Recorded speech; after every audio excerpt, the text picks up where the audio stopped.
Hello, everyone. I am Regina Banks. I am the daughter of Asbury Lloyd,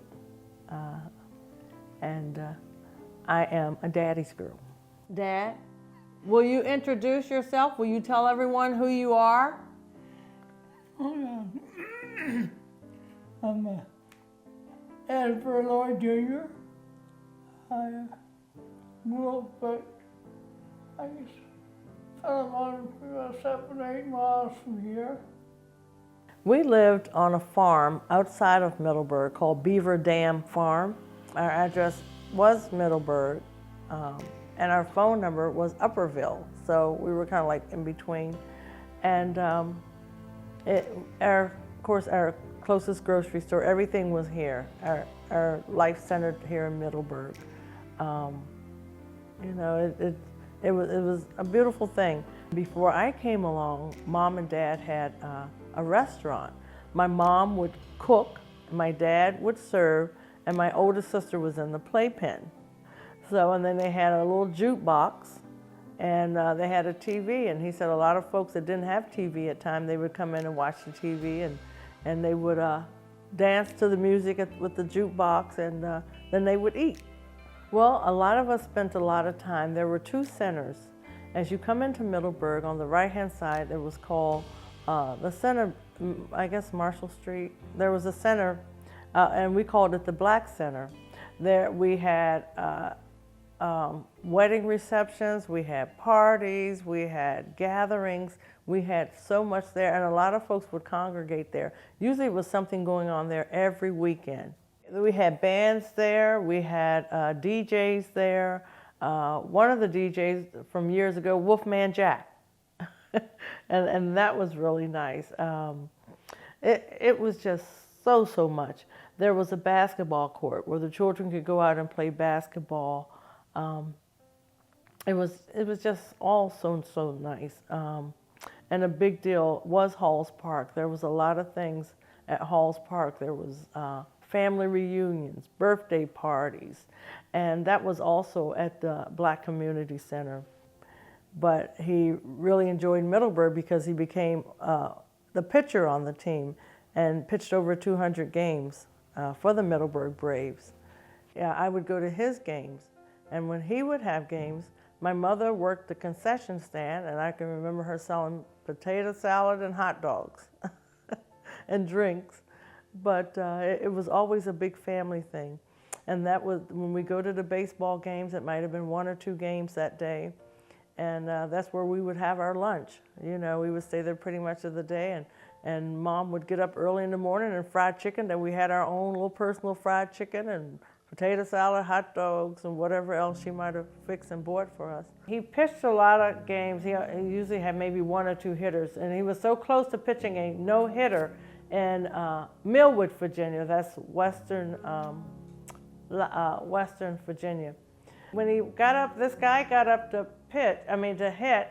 He's my father-in-law now. He's deceased, but his name was Junior Banks. And he got up to pitch, and he hit the ball, and Dad said otherwise he would have had a no-hitter. He had what was called a junk ball. And a junk ball means he had everything on it. He could throw a curve ball, he could throw a knuckle ball, he could just throw anything, you know, which was important. So. They used to have a little softball down up here by what we call the White Community Center. And somebody from out there booked the game with Philemon. And they were all white, except about three black guys, and I was one of the black guys. And of course, there was all of my team to play a game, and they wouldn't let them play because they had black guys on the team. I'll never forget that. And he said that was a feel. So the white boys said, y'all play with the black guys, can't play with you. So they said, well, they can't play with us, or we just won't play. And they left the wrong way to somebody, couldn't all play together. Did you understand? Yeah, he said that there was a ball field up here by the White Community Center, And there was a team that got together, and that's a lot of times they would get teams together. And so the white guys wanted them to play, and it was 3 black guys. And the 3 black guys, he was one of the 3, and they said, well, you can't play because you got 3 black guys on the team. And they said, so the team said, well, if they can't play, we're not going to play. So, and he said that meant a lot to him. And when we would go to Halls Park, it was like going down for a big family reunion. You know, it was just like seeing all your friends and your family down there. And we would eat. If somebody had something that we didn't have, they'd offer it. If we had something they didn't have, you know, we shared our food, we shared our fellowship, our friendship, we shared whatever. And it was a lot of love, a lot of love. One of the things you said that's a little different is the activities. Some of the activities we had back then was like it was the Black Community Center, and it was Halls Park, and different little things that we got to go to.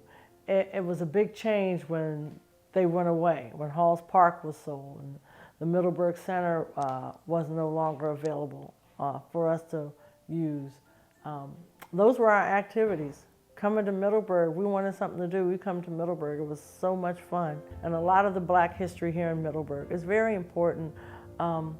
This is something that I would like to pass on to my children and my children's children. It's so important to us because he's my dad. There are memories that I had when I was young. There's things that he told me that happened before I was even born.